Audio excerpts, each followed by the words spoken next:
Hi everyone, welcome back to Susan Dawn Spiritual Connections and welcome to our Ascension Connections Sacred Channelings.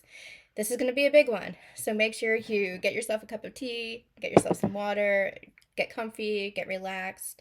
Um, this is a big one that has been coming in for a couple of weeks now, and I always get nervous when I start to do these channelings because I never quite know what's going to come through or how it's all going to come together. For me, when I get these channelings, it's like pieces of a puzzle. I will start to see visions or have snippets of understanding of things or get little bits and pieces of energy that will kind of amp up over several weeks. And it's my job to kind of put it together into some form of an understanding. And only when we hit record do I have the full picture. As I'm channeling, do I get the full picture. But I write down these notes and these visions that I get and these little snippets of understanding that I get as they come through so that I can put it into some kind of a form for you, put it into some kind of a structure and be able to articulate it for you. And that's exactly what happened here. Now, I want to set the stage because it's not just the channelings that come through, the visions and the understandings and the energy that comes through as I'm doing these channelings. I want to set the stage because, again, it began a couple of weeks ago, and right up until about 10-15 minutes ago, as I was preparing to record, as I was preparing, getting myself ready for this video, there was a couple of things that transpired. First, a couple of weeks ago, I began to see red and pink roses, and I associate red and pink roses with Mary Magdalene and Mother Mary. And so, with those red and pink roses, I was beginning to get their energies coming through together, which was interesting in and of itself. I've worked very closely with Mary Magdalene, I've worked very closely with Mother Mary, and we're going to be referring to transmissions and channelings that we've done in the past in this channeling as well. And if you watch this in our Ascension Connections portal, I will have everything packaged together so that you can easily refer back to those channelings. Or if you're watching this on YouTube, you can do a search or you can check out our playlist for more of these channelings if they're on our YouTube channel. But there will definitely be in our Ascension Connections portal on our website, ascensionconnections.com, part of Susan Dawn Spiritual Connections, including the Mother Mary transmission that I had channeled when I was in Lourdes last year, the Mary Magdalene Rising, which we're going to talk about in a little bit, which was a very powerful and important, I feel, channeling that came through back in 2021, including a light language transmission. And the Mother Mary transmission also has a super short meditation as well. So if you watch this in the Ascension Connections portal, you'll have everything right there, and it'll be available for free in our free resource library. Okay, so red and pink roses, Mary Magdalene and Mother Mary. So I'm sitting down and just kind of getting the lay of the land. I've already have a bunch of notes written out. I'm gonna go through one by one what's been happening as I go through this channeling, as it was coming in.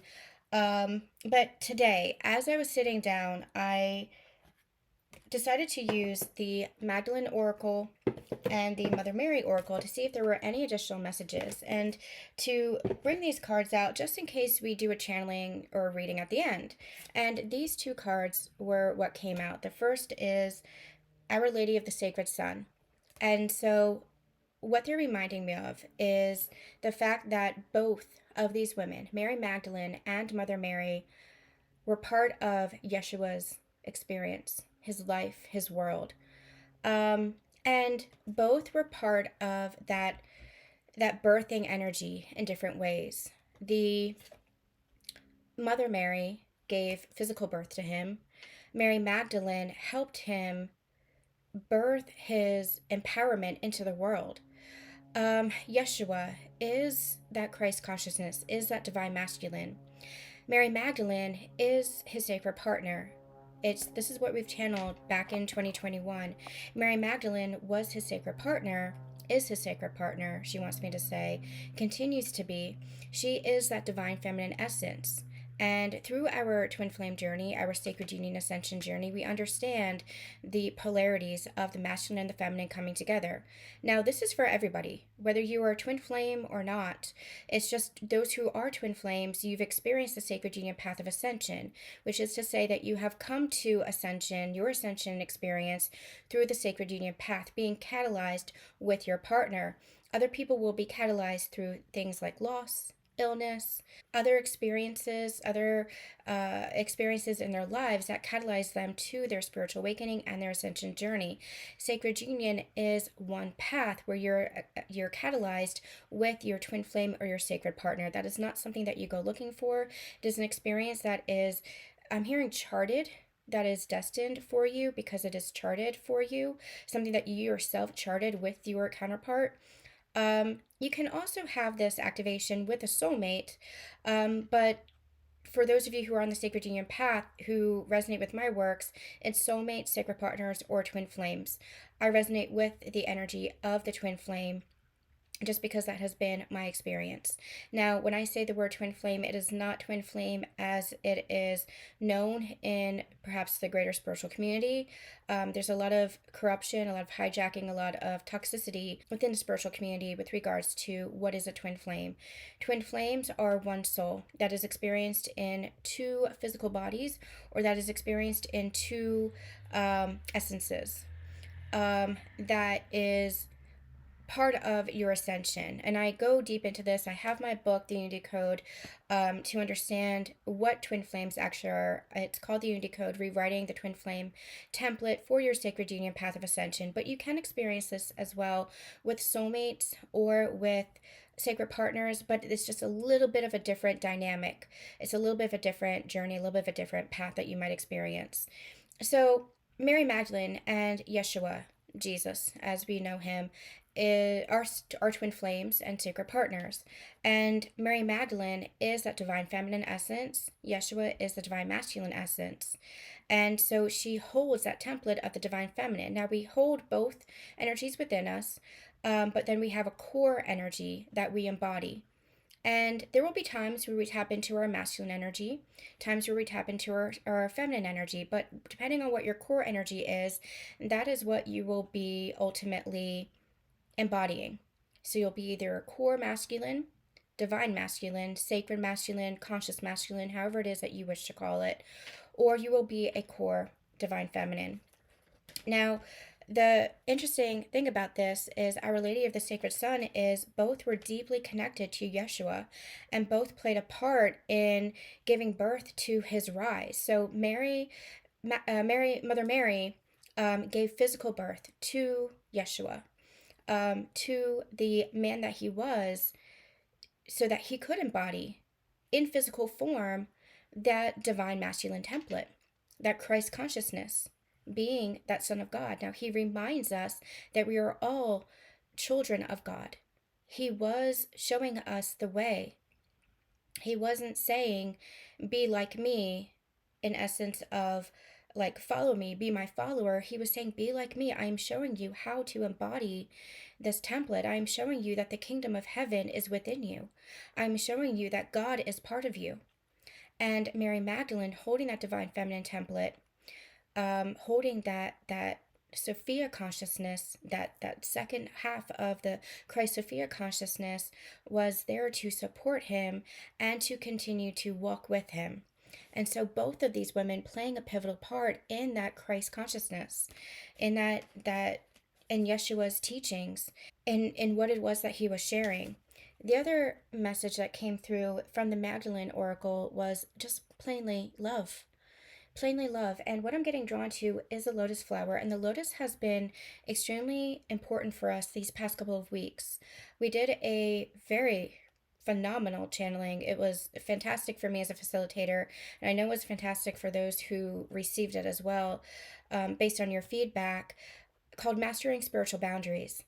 And it was a 3-part workshop wherein we discussed spiritual boundaries with regards to energy protection and management, personal boundaries and honoring yourself, and others' boundaries, where it comes down to honoring other people's journeys. And throughout that workshop, we also did a meditation with Green Tara and a light language transmission with Saint Germain. And the lotus flower was a pivotal symbol for that in those transmissions. And the lotus is a flower that blooms in the mud. So I'm getting this essence of that is the human, the human. That is the human. The mud is the thick, dense energy that we feel as humans. And the lotus is the blossoming of our spirit, the blossoming of our souls, the blossoming even of our divinity. And I like to call it soul sludge. All those deeply held beliefs, those patterns, those programmings, the conditioning that we hold on to when we are forgetting our divinity. But through our ascension journey, what blossoms in the mud, what blossoms from our human self is our divinity, our holiness, our sacredness, and that Christ Sophia consciousness, the mother and the father God source, the masculine and the feminine energy that exists in all of nature and in all of us, is what is ready to bloom. We're going through a pivotal time of ascension. It is a global ascension that is happening, and people are waking up and having their spiritual awakenings or activated to their ascension at different places, at different forms. And we are there to embody that energy of love, to embody that Christ Sophia energy, that template, and to embody Yeshua's teachings and Mary Magdalene, which we'll get to, and Mary Magdalene's teachings, to embody that love for all. We're lighting the way. So we pulled those two cards, and that kind of set the stage. And I said, okay, so this is also about Yeshua. And last week we channeled a powerful channeling about Yeshua's teachings as well. That's been coming through for us, especially over these past couple of weeks.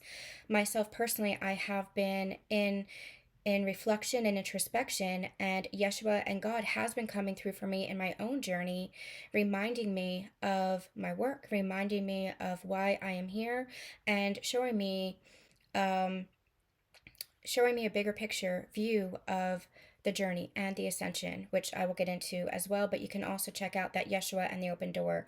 So Yeshua has been very present for me, but Mary Magdalene and Mother Mary, always I have to pause. Mary Magdalene and Mother Mary have been coming through as well together, which I found just beautifully interesting, almost like this intertwined energy. It is the feminine energy. And so what was also interesting is I was going to wear my blue sweater today. And immediately I got called to, no, wear the pink. And I said, okay. So I'm getting my cup of water, as I usually do. And I don't know if you can tell, but it's pink. So I'm like, okay, so we're going with the theme today. And so I said, you know what, I feel like getting tea as well.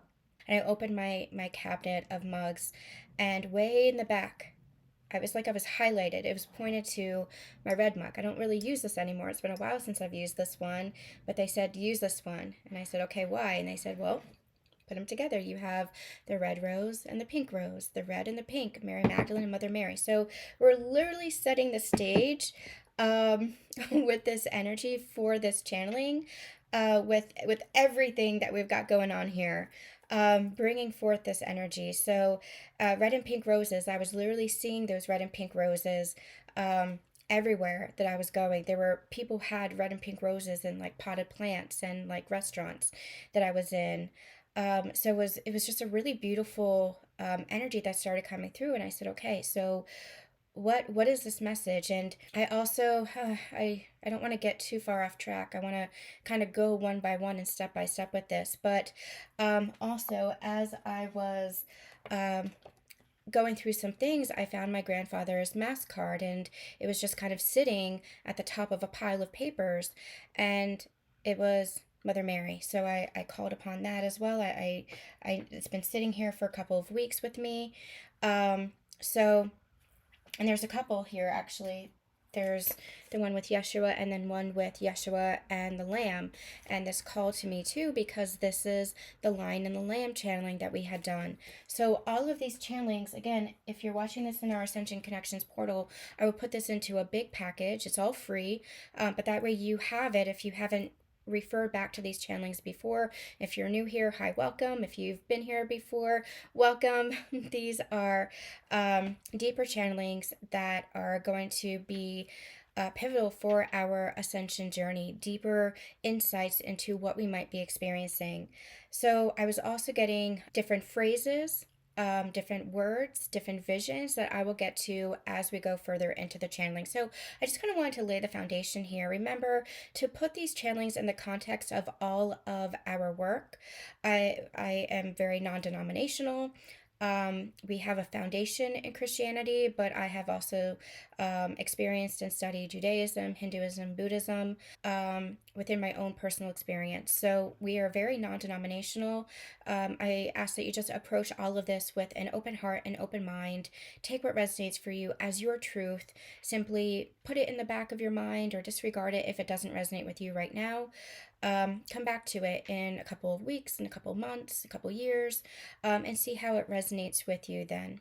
When I say a couple of years, it's because we did a channeling called Magdalene Rising back in 2021. And I keep referring to that. I have been referring to that over the past couple of years because it was so incredibly significant. That channeling came through in a client session. I do these soul guidance sessions, and it was coming through in a client session over the past 2 or 3 weeks, where I was reminded to remind her of Mary Magdalene's lost gospels. Mary Magdalene is not what the church painted her to be, and that is what has been coming out over these past several decades, and even they're saying these past several centuries. Mary Magdalene, she was painted in a certain way. She was painted as the Jezebel. She was painted as a prostitute. But Mary Magdalene, she was a priestess in her own right. I was trying to find the right word for it. The word sacred kept coming through, but priestess is a good word for it. If you were to look at Yeshua, Jesus, for example, as a priest, then as a leader of his church, and not church as we know it now, but church as in community, church as in a sacred sanctuary place in which he would share his teachings. So it's not church in the context that we know church to be, but it's church as in the sanctity of the environment in which he taught, in which he shared his message, in which he shared his teachings. Then Mary Magdalene, being his counterpart, is the priestess. And you can actually see that too. They're reminding me of tarot. We have the high priest or the Hierophant, which is also known as the high priest, and we have the priestess. And the priestess, both are keepers of this wisdom, keepers of this knowledge. Now, Yeshua is reminding us that he also was a student. The student is also the teacher. The teacher is also the student. And even though he came to this earth with this template that to share, with this mission and purpose to share, that he was also learning. And that's where he was brought on his travels, in that he was also learning.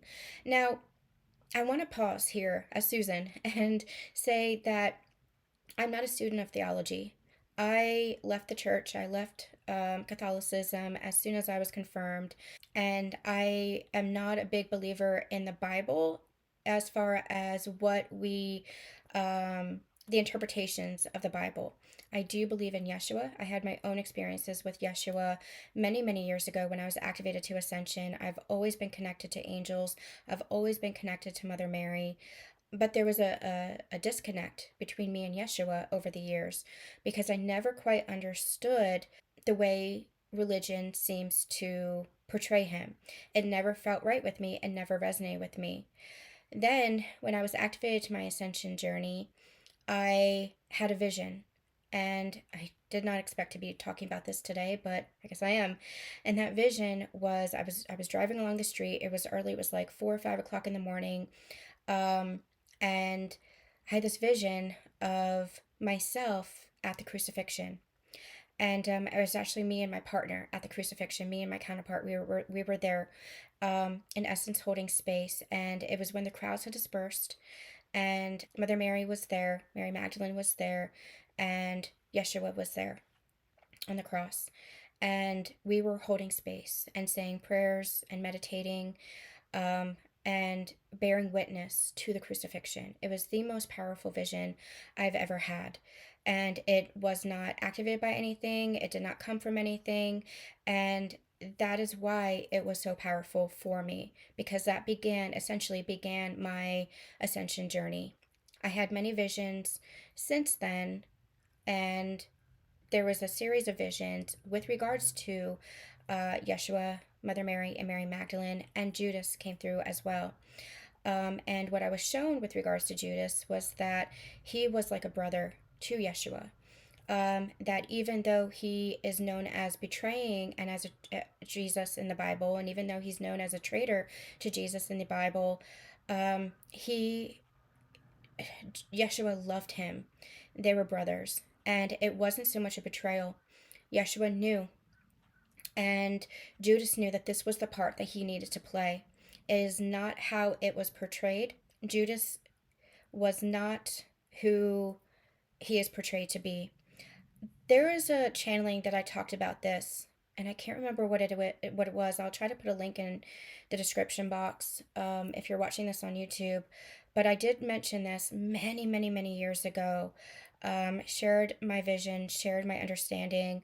I don't want to go deep into this right now. I feel like we're laying the foundation for even more to come, as all of these channelings are. The Lion and the Lamb channeling, Out of the Garden, which we'll get to, channeling Magdalene Rising.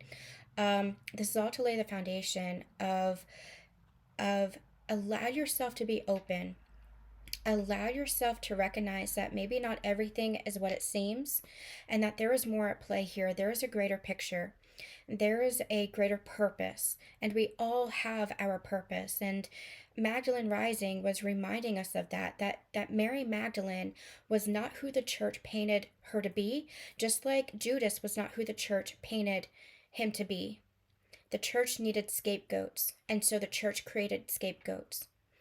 And Judas and Mary Magdalene were both that. They both had their parts to play. And there is absolutely no, it's not even forgiveness. When I tune into this energy with Yeshua, he's saying it's not even forgiveness because there wasn't anything to forgive. Judas played his part. Judas played his part. He played his role. He knew exactly what I had gotten way back then was a vision of Mary Magdalene, Mother Mary, Yeshua, and Judas. There were other people there as well in a house, and they were discussing what needed to be done. And this needed to be done in order to, what they're saying is this was the first initial awakening, the first initial understanding, the true understanding of what God is, that God has never left you, that God is always part of you. And Yeshua was showing this to us, that because you are like God, you are God, God has never left you. This was the first true ascension. In Catholicism, it's known as the ascension. But ascension isn't just a death and rebirth in the physical form. We experience death and rebirth in our very lives. Look at who you were back when you were a child, back when you were a teenager, back when you were a young adult, back when you were a grown person. Look back at all those changes, all those metamorphoses you have gone through. That metamorphosis is your death and rebirth. That metamorphosis is, in essence, an ascension. You are shifting in consciousness. You are raising your frequency. You are shifting your vibration to that of a higher level. That is what ascension is. Ascension is a shift in frequency, a shift in vibration, and a shift in consciousness. And we know that when we're talking about dimensional shifts, fourth dimension, fifth dimension, sixth dimension, and above, we're talking about shifts in consciousness. It's not necessarily a physical plane, it is a consciousness shift. And that consciousness shift then creates your physical reality. It is all within you. And that is what Yeshua was teaching us. That is what Mary Magdalene is teaching us, is that it is all within you and always has been within you. To put it into our human context, think about when you are feeling very low, feeling very down. And we call it feeling very low, right? Your spirits are low, you're feeling very down. Think about how when you're in that energy, everything seems to be going wrong. You are literally creating in that energy. You're creating your reality in that energy. Now imagine those times when you are feeling like everything is magical. When you're feeling in high vibration, high vibes, right? You have high vibes. Everything feels magical. Everything feels like it's going right. Everything feels so beautiful. When you're in love, you're in that high vibration. Love is the highest vibration. When you are in love, you're in that high frequency. And when I'm saying in love, it's in the energy of love. But imagine too those times when you were in love with another person, for example, and you felt like you were in this honeymoon phase. You were in this sacred bubble. It felt like you were walking on sunshine, right? That is the energy of love. And you're creating then in that energy of love. Your ascension journey is clearing out all those lower dimensions, those lower timelines, those lower energies, what I like to call the soul sludge. Your ascension journey is making you more conscious of those lower energies and those lower frequencies so that you are ascending and being reborn in essence into more peace, into more compassion, more kindness, and more love. That's the journey. That's a healing journey, but the healing journey is really a remembrance journey. You're remembering your sacredness. You're remembering your divinity. You're remembering you are and always have been one with God. You're remembering the holiness that is part of you. So this was part of Mary Magdalene's Lost Gospels. It was what Yeshua was teaching, and Mary Magdalene, being that feminine counterpart, was showing us how to connect within, that we create from within. It's not about looking at the outside in. It's not about determining what is my experience, my external experience showing me so that I can then match that. It's about tuning into your higher heart, tuning within, tuning into the energy of love, and creating then from that timeline. Many years ago, we did a channeling using the pyramid as an example. The pyramid has all these connecting points right to this one point at the top. And that one point at the top is the present moment. The present moment is when you are connected to yourself. The present moment is when you're connected to God. The present moment is when you are connected to that divinity. And the present moment is where the past and the future kind of converge. Time is nonlinear. We think of time as a human construct. We think of time as a progression. This happened, and this happened, and this is happening now, so this is going to happen. But from this present moment, you have the ability to create. You have the ability actually to go back and, in essence, revise the past by shifting your perspective on the past, looking at it through a new lens, and thus shifting the energy. That's where, if you have trauma, for example, trauma therapists will work with you to unhook, in essence, the energy of the past so that you're not replaying the past, so that you're not reliving the past, so that it's not affecting your present, not affecting your future. So you can, in essence, revise that energy so that that energy doesn't have a hold on you anymore, so that you're not looking to those past experiences in that energy of pain. I'll give myself as an example. Lyme disease was traumatic for me. It was a suffering, a physical and emotional, mental, spiritual suffering that I have never experienced in my life. And I've been through quite a lot in my life. Lyme disease was the first level of my ascension. I call it another level of spiritual awakening. But in essence, when I look back, when I was going through that healing of my Lyme disease journey, it was, in essence, preparing me for my ascension journey. And so when I look back, when I would do speeches, I would give speeches. I wrote a book about it, and I would give speeches, and all of that was part of my healing. All of that was very cathartic, but it was also very emotional. Now, when I look back, when I give speeches, I'm not in that same emotion anymore because I have rewritten that story. That was part of my experience, but I'm not there anymore. I know through my ascension how to hold space for myself and how to hold space for others. Now, when I'm talking with Lyme patients, for example, I know how to sit in the darkness with them, but I don't have to stay there because I'm not there myself, because I have shifted my perspective of that experience. I don't have to relive that experience anymore. And that's how you shift your future. So, here, the present moment, imagine lots of different timelines shooting out from this present moment. You have all sorts of infinite timelines. Well, if you're still in a lower vibrational energy, all those different timelines, those infinite timelines, also include lower density ones. So, for example, if you're still in the energy of lack or victimhood, for example, I was still in the energy of victimhood when I was experiencing Lyme disease because I wasn't conscious yet. I wasn't fully aware. I hadn't gone through my ascension journey and all this healing and shifted my frequency and shifted my energy to become more conscious of myself and of my journey.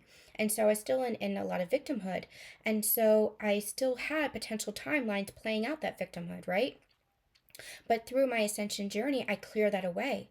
And so what's happening is these future timelines are now only going to be that which is matching my present energy, which is higher frequency. I've been clearing out that victimhood, clearing out that energy of lack. So those future timelines are not aligned to it anymore. Those future timelines, no lack, no victimhood. It's going to be more energies of peace, compassion, kindness, and I'm going to be experiencing that in my physical world. And if you've been going through your ascension journey and doing this healing work, you already have been experiencing that.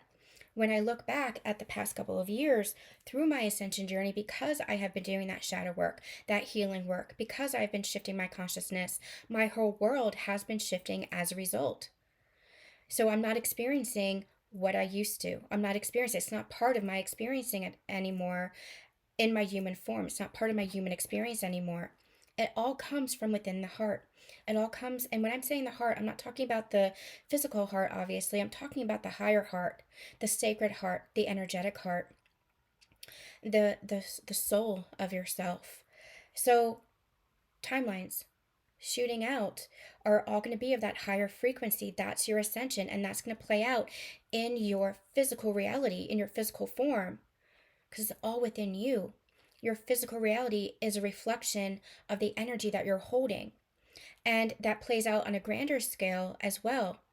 Collectively, the energy that we are collectively holding is going to play out in our collective world. And so that's where global meditations or global prayers, etc., are so important. That's why global awakening is so important. The more people who are shifting that frequency to peace, kindness, compassion, and most of all, love, the more that we are going to, and who are embodying that, they're also saying that's the key component, embodying that energy of love, the more we're going to see those timelines then come into being, come into fruition. That's the work. That's the work of you as an individual. And then that's the ripple effect that plays out in our collective energy. And that's why it's so important, especially now in this space and time.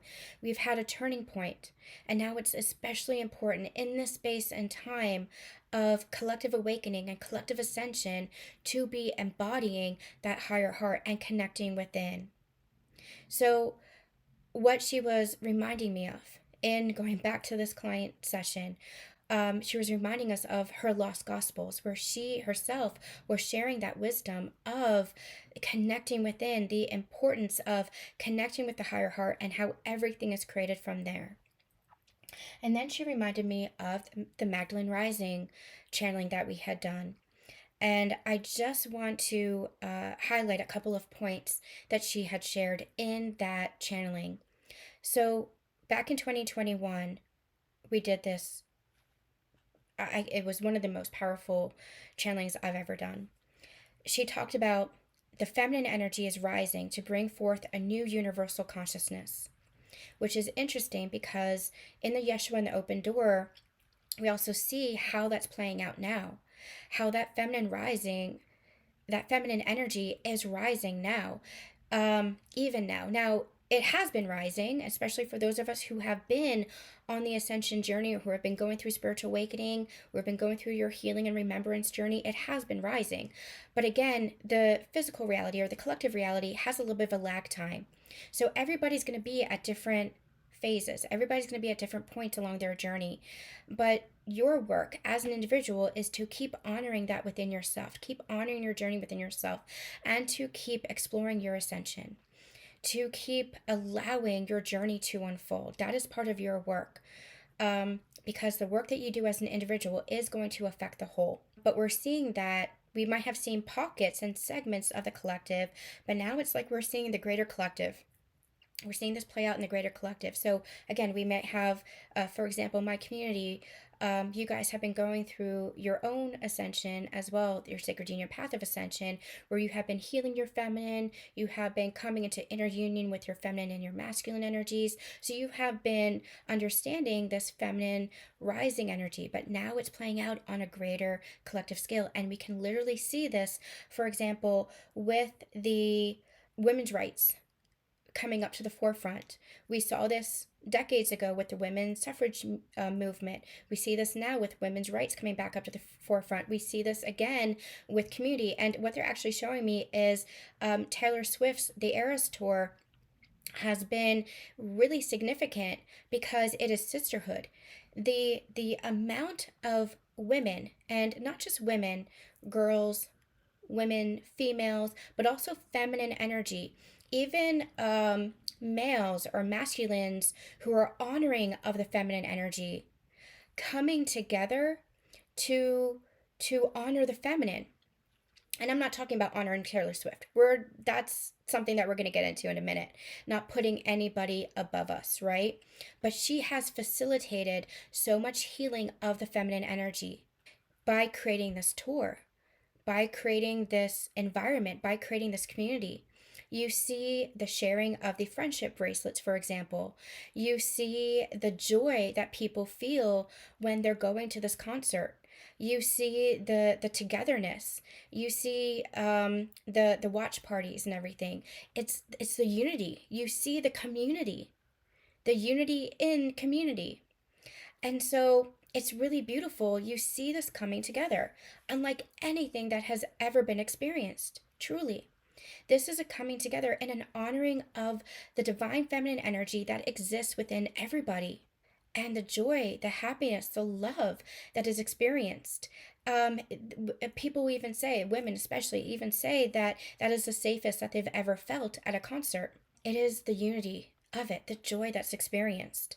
So in this time and space, right here, right now, this present time, it's that feminine energy rising. It is occurring, it is happening, and it's happening on a large scale. We might have been experiencing this within our own individual journeys at an accelerated rate, holding the space for this greater collective awakening, for this greater collective ascension, and this feminine rising. She also, again, shares that she was the true sacred partner to Yeshua within her own connection and union to God's source. She wasn't separate from Yeshua, just like she was not separate from God's source. It was not that she was missing a part of herself. She, in her own connection and union with God, was the sacred partner to Yeshua. And that's what we teach when it comes to twin flames and sacred partners, that you are not separate from your sacred partner, that you don't need to look outside of yourself for your sacred partner. Your sacred partner is and always has been within you. Your union is and always has been within you.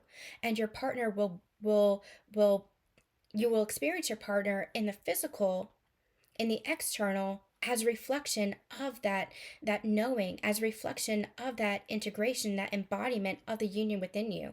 You can check out all of our sacred union energy updates for teachings around that, or the unity code. I go deep into that. It is not something outside of yourself. Your union is not something outside of yourself. Because of the union, the connection that she experienced within, she was able to experience and sustain that union with Yeshua as his sacred partner. She also shared that she was a template of suppression, and the chaos that we're experiencing now is the releasing of old restrictive energies. So there has been especially for females or those who are holding the feminine template, she has been she being the feminine has been suppressed, persecuted, prosecuted, restricted, and that template has been playing out for centuries and centuries and centuries. Like we said at the beginning, the church created a false interpretation of Mary Magdalene because they needed to in order to maintain some semblance of control, in order to write a certain narrative. But she had that divine template within her too. She was partner to Yeshua, who was sharing her own teachings side by side with Yeshua. And we'll get to that too in a moment. So, what we're experiencing now, and remember, when we're talking about feminine energy, we're not necessarily talking about males or females. This is not about gender. We're talking about the energy. So, feminine or masculine can be male or female depending on what you consider your core energy. But we especially see this play out in the known gender roles. For example, males and females. We're seeing that discord, we're seeing that division, where we're clearing out that old template, we're clearing out that old divisive separation consciousness. So she was a template of suppression. And so with the Magdalene energy rising, we're clearing out that old template. The rising of the feminine energy doesn't negate or reject the masculine. That is part of the division that we've seen, part of the separation that we've seen, wherein the pendulum had been so fixed to the patriarchy that there's a fear there that if we release that patriarchal hold, that it's going to move to the other end of the spectrum, to the matriarchy. And it's not about that. It's about a pendulum goes side to side, right? If we release that fixed hold of the patriarchy, it might swing a little bit to the matriarchy for a little bit. We see that with the feminine rising energy.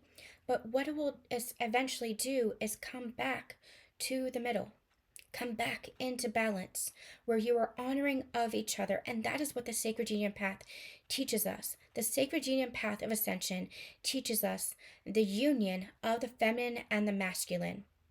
Now, when we talk about this as energies, we're talking about the feminine and the masculine energy within you. And the best way that I've ever known how to describe this was within the chakra system. They showed this to me way back at the beginning of my channelings, where the masculine energy was the very grounded energy. The masculine energy located in the root, the sacral, and the solar plexus chakras, so the lower three chakras. The feminine energy is the connected energy. The feminine energy is connected to God's source, connected to her higher self. She's connected to the spiritual realms. She brings that template down. So she's connected to the crown chakra, the third eye chakra, or the brow chakra, and the throat chakra. So she brings that wisdom, that guidance down. The masculine energy, which is action, active, doing, he brings that grounded energy up so that you meet on the bridge of the heart. The fourth chakra is the bridge of the heart, and that is where you create. That is where you live. That is where you embody. That is where you create your physical world. And so what happens is there's been a separation of the two, where there is almost like an individual energy where you think that you don't need one or the other. That's where you get into toxic masculinity. That's where you get into distorted feminine energy, right? Sacred union is about the wholeness. The Sacred Union Path of Ascension is one in which you are catalyzed with a partner, but it's a journey home to yourself. Your partner is your divine mirror showing you yourself, helping you to remember yourself, to come back into that oneness within yourself, recognizing that you have the masculine energy within you. That's where you take action for your own life. And the guidance, the wisdom that you have is how you trust your intuition to take that guided action. Your intuition is the feminine energy. Taking guided action is what we're meant to be doing, being very present. Taking that guided action is a balance of the masculine and the feminine energies. And so bringing the two into wholeness is what equilibrium and union is all about. And when you come into inner union is when you have healed the masculine energy within yourself so that you are feeling that feeling of safety and security. You're feeling present. You have that container in which to hold the feminine energy. The feminine energy being primal life force energy, she is connected to the spiritual realms, connected to God's source, connected to herself. She has that wisdom, she has that intuition. And working together, again, that is where you take guided action for your life. This is where we're not seeking outside of ourselves for anything. It is literally all within us. And the more that we embody that, the more we are in union with ourselves, the more then that has a ripple effect that we are in union with all. We begin to see, for example, the interconnectedness of all things. That is where we are in union with a counterpart, in physical relationship and union with a counterpart in healthy ways, in conscious ways. Not in the old template and the old paradigm of relationships where there's pain and there's patterns and there's unconscious actions and behaviors that were playing out. Now you're much more conscious because you are connected to yourself, so you're connected to your counterpart. It plays out in the interconnectedness of all things where you feel connected and at one with the animals. You might have telepathy with animals, with the trees and nature. You might feel connected to trees and nature and at home with trees and nature, and you might feel their energy around you too, and with other people as well. It all has a ripple effect because everything is interconnected. So the rising feminine energy, there's a fear there, especially on the masculine side, because it's been so affixed to toxic energy, a distorted energy. The patriarchy that we're seeing, the masculine energy that we're seeing, isn't a healed energy, isn't a divine energy. And on the feminine side too, it's playing out in a distorted energy, in an unconscious energy, and that's where your healing journey takes you. When you are going through your ascension, you shift in consciousness and you see how all things play a part. And so you see that it's not a rejection of the masculine in order to honor your feminine. It's an honoring of both. So the feminine honors the masculine as that grounded presence, as that safety and that security and that presence, but that masculine energy within you. And the feminine is honored by the masculine for her guidance and her wisdom. So it's both that are honored.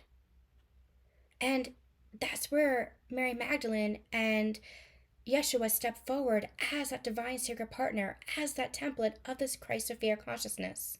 It is not just about one or the other. It is about both working in harmony, the masculine and the feminine working in harmony. The Christ energy being that grounded energy, the Sophia energy being the connected wisdom, working together in harmony. Mother Mary also came through in the Magdalene Rising channeling, saying that nothing is out of place. We need to shift our perception and remember it is all about love. Love is that union energy. There was also a light language transmission in as part of the Magdalene Rising channeling. Again, you can check that out in the Ascension Connections portal as part of the channeling, the free channeling package. Okay. That being said, I just took a quick break and came back and recorded a whole another hour of channelings. Found out it wasn't even recording. Oh my God. Okay, but we're gonna go back and continue. This is why I keep notes.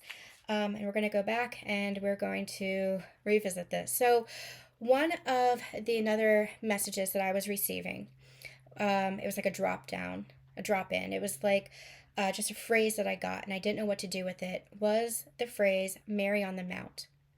And I said, okay, I don't know what that means. I said, is this Mother Mary? I thought it was Mother Mary that was coming through. And I thought it referenced Mother Mary. And so I did a quick search. I said, Mary on the Mount, and there are some churches and stuff with Mary on the Mount, but nothing was resonating as why I would get that message. And so I put that aside. This was a couple weeks ago. I put that aside. I said, okay, it's going to come in when it comes in.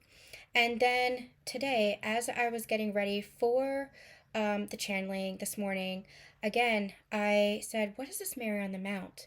And so they pointed me to Yeshua. Yeshua started coming in, and I said, okay, what's going on? What's up? And so he said it was tied to him. And so I did a quick search, and sure enough, it was Yeshua's Sermon on the Mount. Now, remember, I'm not a theologian. My knowledge of the Bible stems from Sunday school, which I disconnected from when I was like 13. As soon as I was confirmed, I did not resonate with the church anymore. However, I have always been a spiritual person. I still connected with angels, I still connected with God, and I still connected with Mother Mary. In my Mother Mary transmission, I talk about my connection with Mother Mary and with the angels that I always have connected with. So I wasn't always conscious of that. I wasn't always aware of my spiritual nature, but I knew that there was some kind of connection. So I'm looking up this Sermon on the Mount, and I realize that this is Yeshua's teachings. And his teachings are something that we've always embodied, something that we have always understood, even without that formal education, that formal religious education. Um, and something that we have been connecting with more and more along our spiritual journey through the years. I realized that this wasn't Mother Mary at all, that it was Mary Magdalene that was standing beside him. So, Yeshua's Sermon on the Mount is when he was actually standing on a mountain and sharing his teachings. And it's encapsulated in the Bible, it's encapsulated in Matthew's chapter, especially is what we're going to be referring to. But Mary Magdalene was standing beside him. And now remember that Mary Magdalene was his partner, his sacred partner. She wasn't a silent partner. She was supporting him, but not in a silent support. She was a teacher in her own right. She shared her own wisdom, which was in companion with Yeshua's wisdom. And that's what the two were holding together. They were holding the energy of the Christ Sophia consciousness. So you have the Christ consciousness, the grounded consciousness of the masculine, and the feminine consciousness, the wisdom of the Sophia consciousness of the feminine. So she was standing beside him as his equal, as his partner, as his sacred partner in that union energy. And remember, when we're talking about union, when you're in union, you can't have separation. Those are opposites of each other. Union is that coming together. Union is that partnership. It is a divine honoring of each other. And Yeshua honored Mary. Mary honored Yeshua. There was no separation between the two, especially in their love for each other. She stood beside him. She was sharing in that teaching, sharing her own teaching.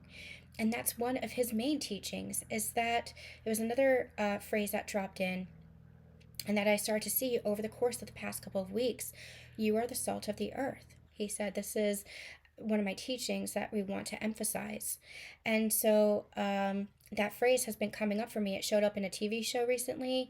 It showed up, I was reading last night, finishing a book last night, and it showed up in the text. It was like highlighted. It was like the words were lifting off the page, because it was like really wanting me to see this phrase, really wanting me to emphasize this teaching, this energy. What is the salt of the earth? The salt of the earth is essentially, you are the light of the world. You are the salt of the earth is in reference to somebody who is who has humility, who is generous of nature, who is loving, who is kind, somebody who is sincere and genuine. That's the salt of the earth. But in this essence, Yeshua was reminding us, you are the light of the world. Now, in connection to our other teachings over the past couple of weeks, especially the channeling Yeshua and the open door, reminding us that not to put others above us, not to look to somebody as that source of light, but to find that source of light within yourself, because you are one with God. God is one with you. There is no separation there. That is a union within you. That is the light within you. That is the light that you shine. And that's what Yeshua was here to show us. That's what he was here to be that depiction of in human form. He was here to say, you in human form are the light of the world. That light has a ripple effect. The more that you embody that light within yourself, the more that you are lighting the way for others to experience that within themselves. It is not for others to be above us, for you to seek that from elsewhere. That's what we've been seeing over the course of not even just these past couple of years, but over centuries, putting others above ourselves. It is not a superiority thing. It is not putting somebody above ourselves. It's not even putting us above others. We'll get to that in a minute. It is about recognizing the love and the light within yourself so that you can then recognize and honor the love and light within all. Namaste is a phrase that indicates I honor the soul within you and you honor the soul within me. It's essentially, I see you. I see the soul in you. I see the love in you. I see the light in you. And I see that within myself too. That was one of my greatest lessons on my journey of ascension. My counterpart used to always say, love yourself. Whenever I would say, I love you, love yourself. And I used to get so angry and say, do you understand? I can't love you unless I love myself. And over the course of my journey, I really began to understand what I was saying and embody what I was saying. That the more I loved myself in that unconditional nature, the more I was able to love him unconditionally. And not just him, but everything and everyone. Because I was embodying that love within myself, I was able to then reflect that in everything and everyone. Love is reflective. Love is a ripple effect. And Yeshua was here to teach us that you are the light. He was saying, I am the way, be like me. Because he was showing us, follow my path. He was saying, not to be exactly like me, but to find that personal path of your own journey, to find your own connection within yourself to God, because God is within you too, because you are the light too. Not to put me above you, but to recognize that within yourself. We look to the outside, to somebody as saviors. We want somebody to save us when we are in our unconscious state, not understanding that God is our only source, not recognizing that we have that ability to save ourselves through our connection with God as that source of love, as that source of light, as that source of divinity. God is our source of divinity. So Yeshua was essentially showing us, I am the light, I am the way. I am showing you yourself.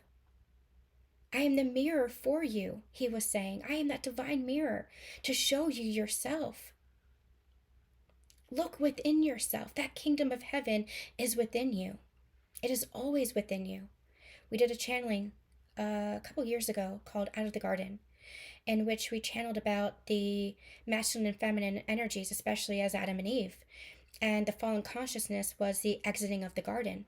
It was just a fallen consciousness, not a literal exiting, but a shift in consciousness, a decline in consciousness, where it was believed that we were separate from God. And part of our homecoming, part of our journey back to ourselves is recognizing that that kingdom, that Eden, that garden is always within us, that God has never abandoned us. God is always part of us. God channeled to me, if all is one and one is all, then we are part of the whole, meaning that everything is interconnected. Everyone is interconnected, and everyone plays their part. Yes, there will be leaders. Yes, there will be guides, but they are guiding you to yourself, not further away from yourself. And that is where you have discernment. That is where you have discernment. So, we'll talk a little bit about that in a minute. I read some of the Sermon on the Mount, and I realized that it was Yeshua's teachings. And especially in the chapter of Matthew, it was really resonating for what we have been channeling throughout our whole journey and even my whole life, what I believed in my whole life, I should say, but also what we've been channeling with that Yeshua and the open door for the past couple of weeks, especially as we've been looking through the lens of the collective and what's happening in this space and time right here, right now, especially in the United States with the election, what that is bringing to the surface, what that's shining a light on. One of the teachings in Matthew, it emphasizes sincerity in spiritual practices. It emphasizes authenticity. And that is something that has been coming through for the past year, especially with Pluto and Aquarius. We began channeling Pluto and Aquarius in January of 2024, this past year. I just revisited that channeling, and it is very interesting to see how that has played out over this year. how authenticity and community, two are key words in that channeling, have been coming up as so important. And you're actually seeing anything that is not authentic, anything that is not in its integrity, is being stripped away. You're being aligned with that which is in its integrity, that which is authentic. And anything that is not in alignment with that is falling to the wayside. You're seeing that in the collective as well. When I say the collective, I mean in your physical experience, in our collective physical reality. You're seeing the importance of community and how it takes a village, but not just a village as in one person, but in all being part of the whole, everybody playing a part. That is why it's so important to recognize that we are literally moving into a different age. We are literally going through a global awakening, and everybody's at a little bit of a different place. We'll have different communities, different segments, different aspects who are at different places. But everybody's playing a part for the collective awakening. When I say the collective, I mean the whole world, the collective. Again, different pockets, different segments, different places on the journey, but everybody's playing a role. There are people that are mentors to me. I might be mentors to others. You might be mentors and guides to others still. So everybody's playing a whole. Everything is interconnected. Everything has that ripple effect. One other thing that drives me absolutely batty, that I have been absolutely railing against and talking about, especially in the Yeshua and the open door channeling, is the spiritual community. There's a lot of bullshit in the spiritual community because there's a lot of pretending, there's a lot of spiritual ego, there's a lot of bypassing in the spiritual community, there's a lot of just like kind of playing at being spiritual versus really embodying that spirituality. Spirituality is a personal path. It's personal to you. It's not about what other people are doing. It's not about what other people say to do. It's about you, your journey, your exploration, your practice, your studies. It's about you, what resonates for you and your truth. And everybody's going to have a different journey. And even those who are experiencing that spiritual ego, that might be part of their journey as well, part of their experience as well. Everything is in layers. When we go through our ascension journey, we see that it's not just one thing, that everything happens in layers, that everything is part of the whole. And so that might be for a purpose too. But I've been speaking up about it because it has driven me batty. I wrote about it in my book. I've talked about it over the years. It drives me absolutely batty because the spiritual community can get so toxic and judgmental. And that's the complete opposite of what spiritual practice is. And spirituality is a practice. I'm not talking about a meditation practice or a reading practice or whatever, although those can be tools for your spiritual life. I'm talking about putting it into practice, those teachings, embodying those teachings. It's all about the embodiment at the end of the day. And there are a lot of people who, in the spiritual community, who have touched the surface of spirituality, who maybe understand concepts or who understand intellectually spiritual teachings, but they're not embodying that. It's all about the embodiment. That's where a lot of the false energy comes through. That's where a lot of spiritual ego comes through. That's where it's so important to have discernment. That's where it's so important to honor your path. And I've said it in nearly every reading, and I will say it and again and again and again. Honor your path. You will have guides. You will have people helping to facilitate your healing. You will have readers who are like tarot readers who are helping you to see something about yourself, but they are merely reflecting you to you. When I'm doing readings, when I'm doing healings, I'm facilitating. When I'm doing healings, for example, I'm facilitating that healing energy and being a conduit for that healing energy for you. When I'm doing readings, I'm receiving messages and guidance that your very soul already knows. That's why it resonates. It resonates because your soul is confirming what you already know. It's just maybe your ego mind, your human self needs to hear it in a different way or in a different light in order to begin trusting yourself. Your spiritual path is yours. You don't have to do yoga unless you love yoga. You don't have to eat vegan unless you want and like to eat vegan, unless you choose that. You don't have to wear certain clothes unless you want to wear and like certain clothes.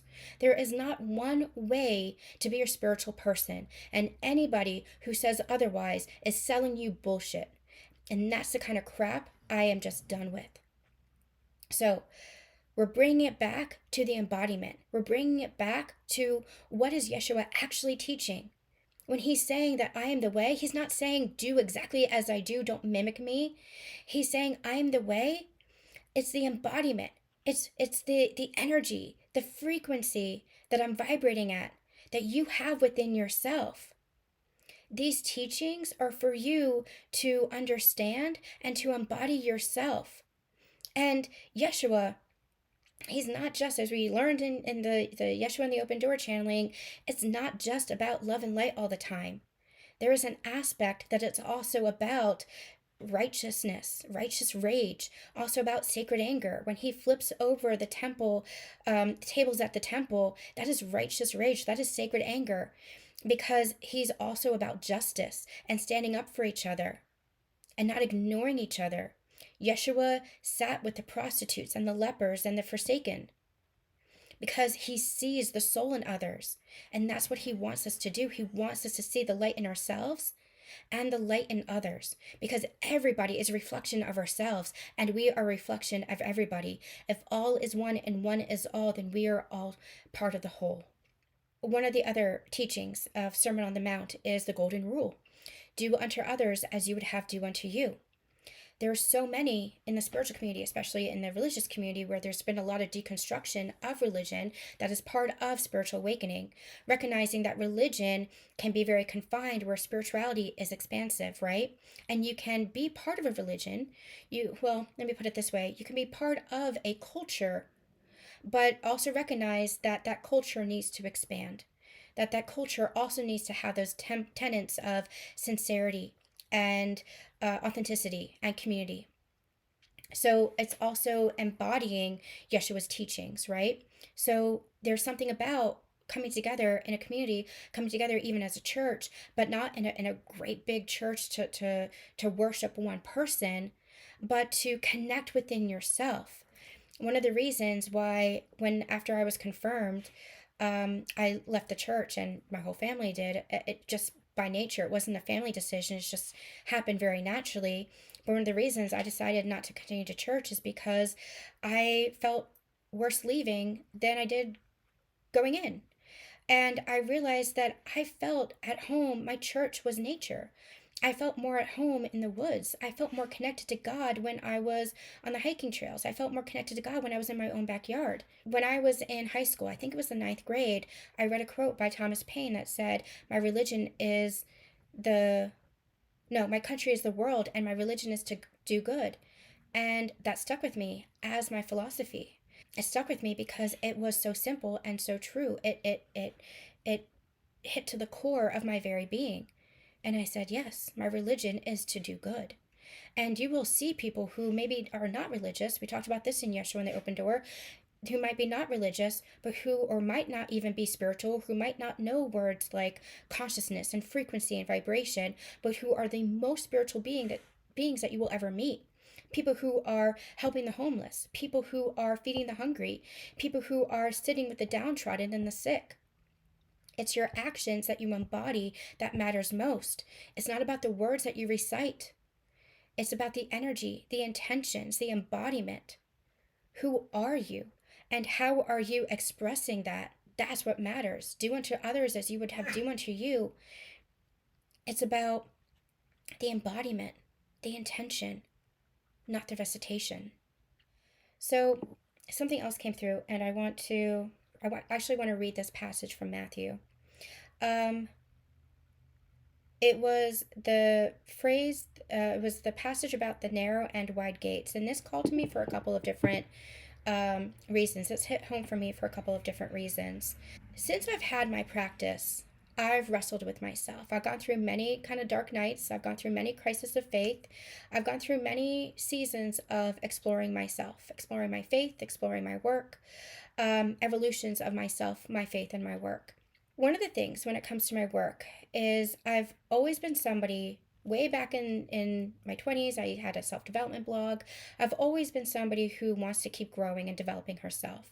And as I became more spiritual and began this awakening and ascension journey, it became about soul growth. I understood that it wasn't just my identity that was growing, my self-development that was growing.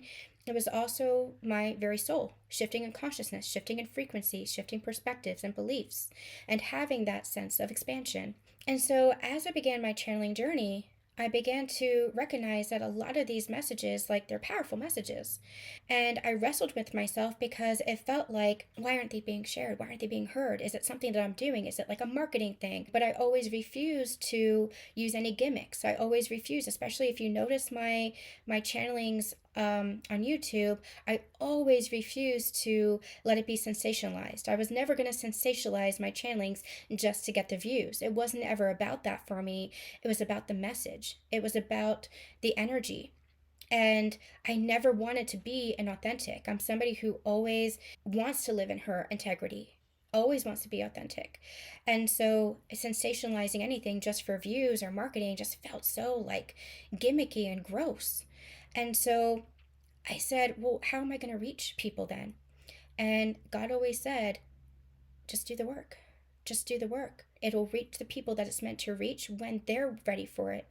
You don't have to do anything that is out of your integrity. You don't have to do anything that is inauthentic to you. You just have to do the work. That's your job. I would see people who had hundreds and thousands of followings, and I would say, what am I missing? What am I missing? And I began to feel really bad about myself, to be honest. That really began to shift over this past year when I began to say, you know what, it doesn't matter.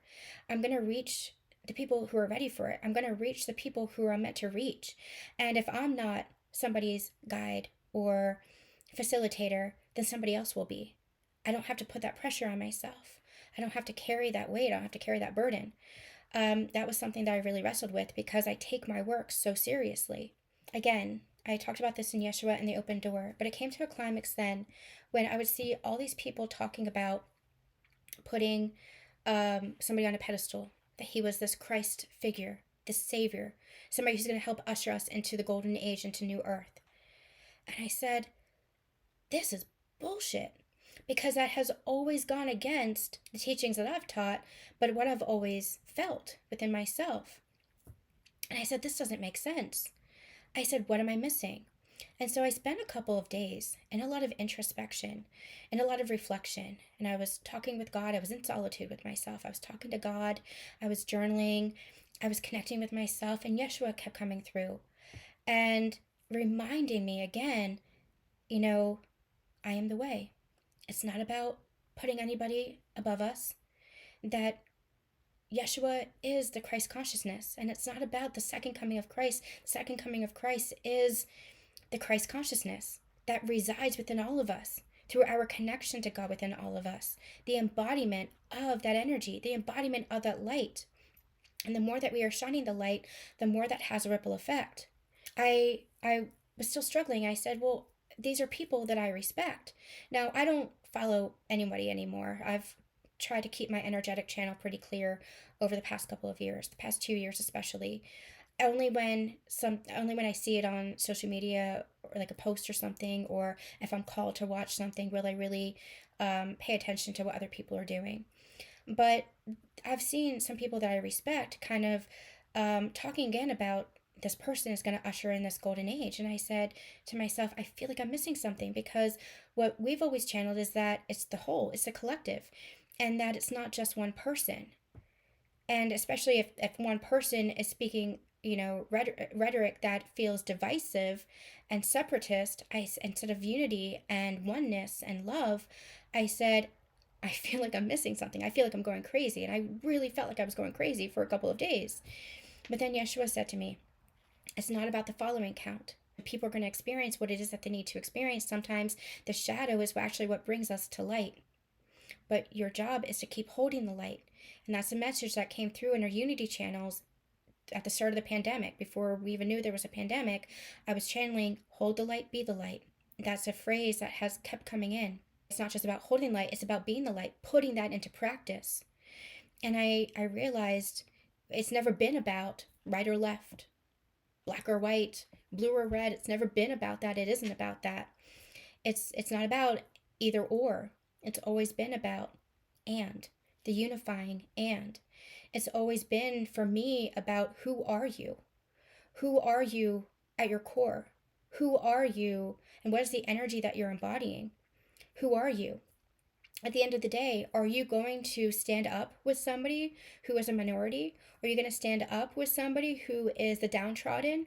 Are you going to stand up for somebody? Are you going to have that sense of fairness and justice and equality? Are you going to be like Yeshua at the temples and flip over the tables in that righteous anger that is justified and true, that sacred anger? Are you going to do unto others as others would do unto you? Are you going to practice what you preach? Not just talking the talking, but are you going to walk the walk?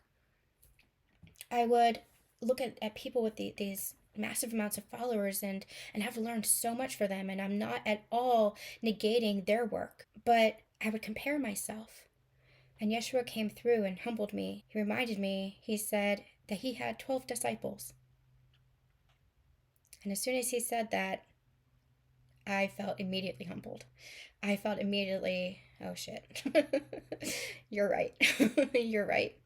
And it was about just letting it reach who it needs to reach. It's the same as with my books, my novels. There was a time when I wasn't able to market them traditionally because I was so sick. And so I'd write them and put them out in the world.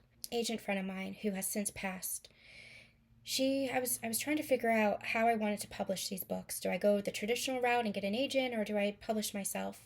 And I was sick at the time, so I didn't know what my future held, and I knew that this book especially, one specifically, was going to help people, especially in the Lyme community, those who dealt with chronic illness, because it was my story of chronic illness.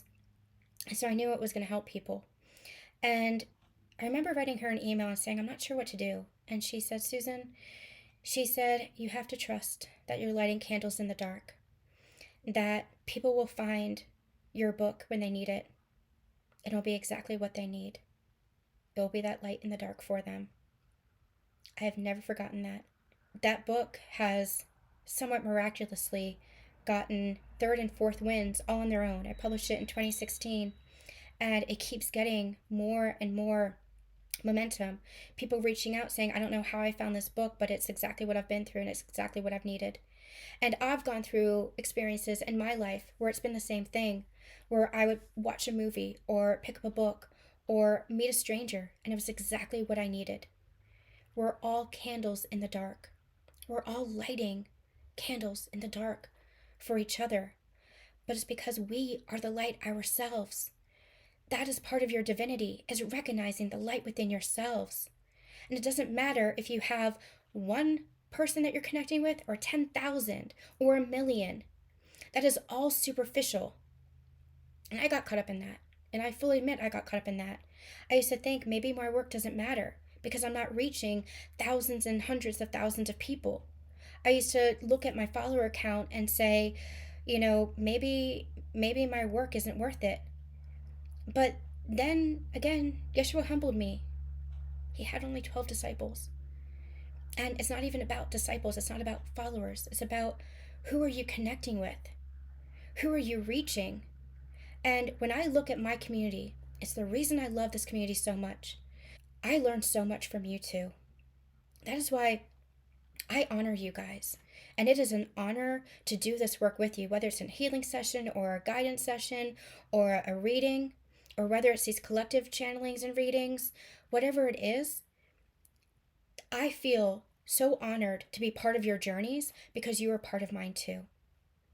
And so Yeshua humbled me. He said it's not about the amount of people who are in the church. It's about, what is it that you are teaching? And sometimes the smaller gatherings are the ones that create the biggest sparks. Sometimes it's the smallest gatherings that have the biggest blaze. And so that's why this passage was really important, that resonated with me. And I'm going to read it here. It's from Matthew 13. Enter through the narrow gate, for wide is the gate and broad is the road that leads to destruction, and many enter through it. But small is the gate and narrow the road that leads to life, and only a few find it. Now, here's why that's so important. Again, your spiritual path is a personal path. It's your connection to God. You need no middleman. Your connection to God, God's connection with you, it is personal to you. There is no middleman. That's what Yeshua was teaching us. We have placed him up as the middleman, where he was just serving as the example. He was serving as the example of our path. And with Mary Magdalene by his side, he was serving as the example of the union within us, the masculine and the feminine energies within us. The kingdom of heaven is within you. He was always trying to show you that. It's not something you seek externally from yourself. You don't need somebody else to show you the way. We have our guides, yes. We have our mentors, yes, because we are still human and we are still learning. And these guides and these mentors are here to help our journeys and help guide us along our journeys. But they are not to be exalted. They are not our saviors. They are merely meant to reflect you, the light within you, the kingdom within you, the divinity within you, to show you yourself, that you know the way. That is a personal path to God, because God is part of you and always has been. I'm getting drawn to this now. They wanted me to talk about this. This came through. I had a dream on October 22nd, and we had channeled about it in a community call as part of our membership calls. And I shared a little bit about this in, I think I called it Let in the Light. So I did share a little bit about this part in a public reading on my YouTube channel. But I'm going to reference the dream again. So in the dream, it was a group of us, and I don't know who it was, but it was a small group. We were in an old church. It was an ancient-looking cathedral. Stone walls, very European feeling, and there were windows around the cathedral that were shuttered, stained glass windows that were closed up. It was shutters. There was a woman who was a caretaker. She was an old woman, white hair, hunched over, wrinkles. I can still picture her. And the walls of the church were actually lined with books, and these felt ancient. These felt sacred. And what I heard was that these were esoteric texts, sacred and esoteric texts. There was a lot of knowledge and wisdom held within these textbooks. So they were being protected in this sacred space, in this sacred church, being protected and being held within this church. And it was dark in the cathedral, even though there were candles that were lit so we could see. It was dark. And the woman said that it was her greatest wish that the shuttered windows were open again. Again, all these stained glass windows, letting the light, was closed. And so it felt like all these esoteric texts, all these sacred mysteries were kind of shuttered away, being protected, being held, being sacred. And it was almost like she was asking us to open the windows again. And so we did. We all, as a little group, went around opening the shutters of the windows again and letting in the light, shining the light back in. I feel like that's where we are now. Even though it seems like there's a lot of shadow that's coming up, the shadow is what needs to come up in order for the light to be let in, and you can't have the shadow without the light. The light is what brings the shadow to the surface, and we know that in shadow work. You can't heal. That's where the spiritual community can feel so superficial, because unless you're willing to go deep, you only stay at the surface layer, the surface level of understanding intellectually what a spiritual concept is or what a spiritual teaching is. It's when you embody it. It's when you go deep. It's when you dig deep. That's when you really understand spirituality. That's when you really understand that spiritual truth.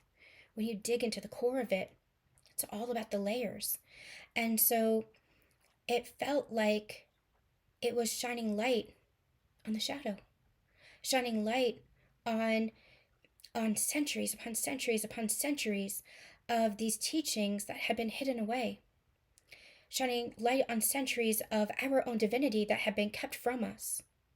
Again, we have been taught that the kingdom of heaven is something external, that the path to God is something external. The path to God is within you because God is within you.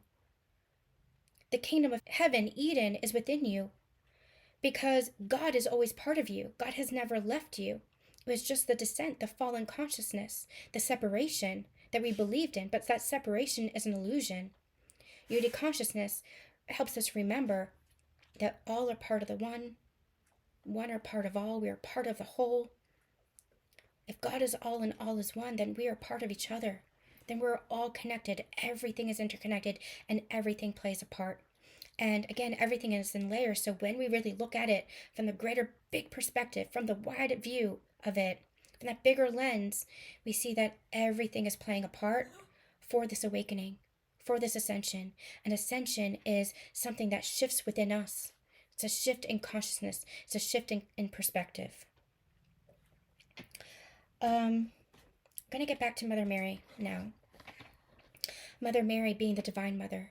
She gave birth to the physical form of Yeshua. And she was a mother figure to Mary Magdalene. She is a mother figure for us all, holding that space for us all. This is the prayer card that I had picked up. It was from my grandpa's funeral. And I just want to read the poem on the back and share a couple of other things. I'd like the memory of me to be a happy one. I'd like to leave an afterglow of smiles when day is done. I'd like to leave an echo whispering softly down the ways of happy times and laughing times and bright and sunny days. I'd like the tears of those who grieve to dry before the sun of happy memories that I leave behind when day is done. You are the light. You are the legacy of light. A light that shines and has ripple effect for others to shine their light, and others to shine their light, and so on, and so on, and so on, until the whole of the world, the whole of the collective consciousness is shifted. Embody that light, embody and embrace that divinity. When I was in Europe last year, I went to Lourdes. This was a spiritual pilgrimage. I wanted to go to Glastonbury, and all of a sudden I was called to Lourdes as well. And I didn't know when, I didn't know why, but I know that it was something that was calling to me. And so I really didn't want to go by myself. And I was mentioning, I kept this pilgrimage, this secret dream, to myself for a couple of years, maybe a year or so. And then all of a sudden I felt called to mention it on a call with one of my friends, Luna, who lives in England. And she said, I'll go with you. I said, really? She said, yeah. She said, come stay with me in Bath. She said, we'll go to Glastonbury, then we'll go down to France. I said, okay. So, as some of you know, that was a full circle moment for me. We went to Lourdes and then we went to Carcassonne, Carcassonne is where I had my first spiritual awakening. I didn't know it was a spiritual awakening at the time, back in 2008. All I knew was that I was homesick, I was anxious, I was a hot mess. The owner of the inn, because it was 3 weeks in and I hadn't felt any better, the owner of the inn took me to see her friend who was a psychic medium in a nearby village. And he did Reiki, and he sat with me and did some mediumship with me. And that began to open me and change everything for me. It was my first real spiritual awakening. So coming back to Carcassonne, in this energy of joy and new conscious awareness, especially for my 40th birthday, was like this whole big full circle moment. Especially coming on the heels of ending a cycle with Pluto moving into Aquarius and ending that Pluto in Capricorn, which I have a lot of cardinal signs in my chart. That was especially potent for me. Again, 2008 is when I started that journey. It was pretty incredible to see how everything connects. Everything is interconnected, even your own journey, even your own life. Everything plays a part. Everything. So I went to Lourdes, and I wasn't quite sure why I was being called to Lourdes. We were there for 3 days. I had powerful experiences all 3 days. But it was the third day, I think it was, that we were sitting on the banks of the river. Now, Lourdes is a very sacred place where a lot of Catholics do pilgrimages. Again, it's where Saint Bernadette saw the apparition of Mother Mary. And it's known as the healing waters of Lourdes. People with afflictions and illness and pain, they come to be healed. So it's a pilgrimage. And so I wasn't quite sure why I was called there, especially being non-religious and non-denominational, especially because I don't adhere to any Catholic practices anymore. But it's something that really called to me. And it was the spiritual experience of it all. It was the unity of it all. And if you watch the Yeshua and the Open Door, I talked about how there was this procession of light that we participated in. We viewed it the first night, we participated the second night, and Luna and I were on the bridge the third night, We were the only ones with our candles lit, and we were actually lighting the flames for other people. Check out that Yeshua and the Open Door channeling. It was incredible how everything is connected. So anyway, we're just enjoying the sunshine on the riverbanks, and I'm connecting with the water, and I'm connecting with Mother Mary, and I do this transmission, this meditation with her, this channeling with her, and she says, all water is considered holy if you decree it so. Not if a church or an outside party decrees it so, if you decree it so. This is your power, this is your sovereignty, this is your authority. And she reminded us that we're like 90% of water. All water is considered holy if you decree it so, even you, especially you. And so claim your authority and claim your divinity. The last thing I want to mention is I was called to pull out a poem that I had written back in 2019, 2020 when I was kind of grappling with not being a mother. I'm a pseudo stepmom to my counterpart's daughter, and I love that kid. She's like my soul daughter, and that is the ultimate blessing. But I'm not a mother in the traditional form of the word. You guys see these orbs? And so I was kind of grappling with that, grieving that, working through some wounding around that. And I ended up writing a poem, and I really feel like Mother Mary was there as I was writing that, because she was saying, I was saying, I might not be a mother, but I'm a mother just the same. And so the fact that Mary Magdalene and Mother Mary came in together in this channeling feels both literal and symbolic. And it feels symbolic because Mother Mary is the Divine Mother for all. And Mary Magdalene is that feminine energy, that sacred feminine energy, especially as a partner to Yeshua. And so Mother Mary was also, in essence, that mother to Mary Magdalene, that mother figure to Mary Magdalene. I have shared this on my social media. I have been writing a poetry book that's going to be included. This is going to be included in it. So I know I have shared this before on my blog and stuff, but it feels important, especially since Mother Mary is coming through now with this energy, to hold space for this energy. Resonate with it however you take it. Remember that mother energy is the caring, nurturing energy, whether you're a male or a female, whether you're a masculine or a feminine, it's that energy within you. We all come from a mother, and in essence, we all embody that mother energy too. Compassion, nurturing, care, love. I may not be a mother. There are no sweet echoes of giggles to coax out of frowns, like sunshine parting clouds, or nightmares to be shushed, or tears to wipe from rose-red cheeks after sudden tumbles and silent falls. There are no loose teeth placed beneath pillows in exchange for a fairy's dollar, or some assembly required toys ready for birthday breakfast, or wrapped from Santa beneath Christmas tree boughs, boasting homemade ornaments. There are no missing socks and mismatched shoes, or discarded Lego bricks barely used, or well-hugged dolls and snuggle-me blankets, or one-of-a-kind art displayed like a Picasso for the fridge.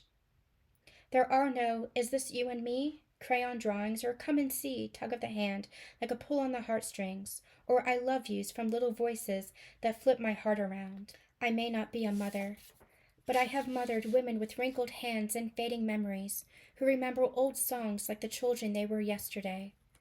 1, 2, buckle your shoe. There have been meals for proper nourishment, tough love talks in the passenger seats of cars, I love you hugs and you'll be okay refrains, a chorus I will sing until my final day. I may not be a mother, but I have been a mother to generations of ideas, birthing creations from seedlings, from the very core of my being, watching them mature with the seasons under the tender care of my own nurturing hand. I've sat up at night wondering, imagining, pondering how to bring to fruition visions years in gestation that might one day change the world, or one precious moment for one precious someone. I may not be a mother, but I have mothered my own fears and doubts and hushed and hugged my inner child who constantly wonders if she is doing enough, being enough, loving enough. I've looked at the portraits I've drawn, the Picasso of my very life, proclaiming, this is you and me, dear child. This life is your creation. I may not be a mother, but I am mother just the same. We'll be back with some new sacred channelings coming soon. I'm sending you all so much love and so much light.